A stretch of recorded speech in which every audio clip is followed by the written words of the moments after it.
I really never had a career path that I said, hey, here's where I want to go. Every job, progressively, either taught me better how to care for people or how to not take care of people, and both are extremely valuable lessons. So, my first exposure to cellular was doing EMI and RFI shielding for radios. I got led to a structural building products, and that led me out to Seattle.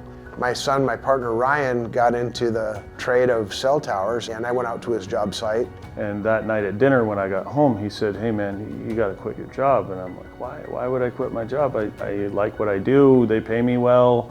He said, you're gonna kill yourself. You should find another job. You know, your life's not worth giving up. I said, well, if you think you're so much better at this, then why don't we do it ourselves? And that's the day that Legacy was born at our dinner table. We got done with that first job, and the quality of our workmanship was showed on a slideshow at the carrier's contractor meeting, and they said, hey, this is the kind of work that we want to see when we go to your job sites. And the origination of the company was about my safety per se, and has developed into the safe work practices. I mean, there's no use in making a ton of money if you can't go home and spend it. Hi, my name is JimTracy, and I'm with the membership committee in NATE. I'm president of Legacy Telecommunications, and we found that NATE is a great value for our company, and we think you will too. Well, when we started Legacy, my first response was, gee, I have to find out a little bit more about this industry.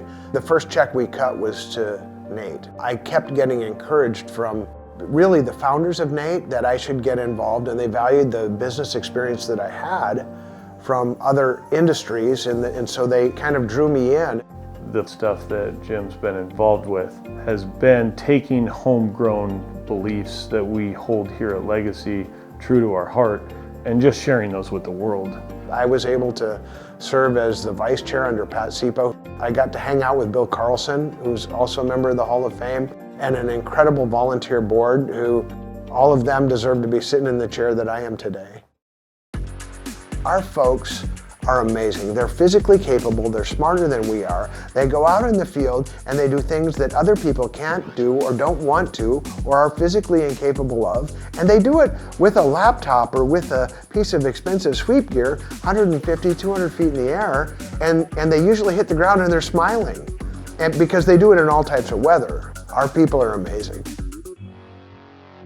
We had a contractor come to us and say, hey, we had an accident. My attorney says I can't help my employee because that's some type of implication, and so I'm going to get some of you guys to help us. I saw this outpouring of support from our industry, from this NATE family, towards an employer who said, no, we get it, and we want to help you take care of your employee. 97 cents on the dollar goes from the pocket of the donors into the pocket of the families who are in tremendous need.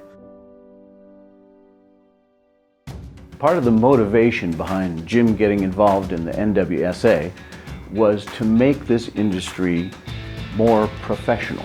Then you could hire somebody immediately if you knew they had this kind of a credential. So setting up a whole system to make it a legitimate credential that was portable. But what that does is offers the individual worker dignity. It's that employee's personal credential. We help them get it, but they earned it. It's kind of embarrassing to be honored like this because if you look back in my history, my second grade teacher told my parents to send me to special needs school. And so that's a vindication. I had, 6 brothers and they always painted me as the lazy one. I barely graduated from college. It is certainly an honor, a privilege, and I'm so grateful to people like Paula Nurnberg and Todd Schleckaway who really have been the rock stars at NATE. I mean, I got a whole lot of people trying to make me look good, and that's not an easy job.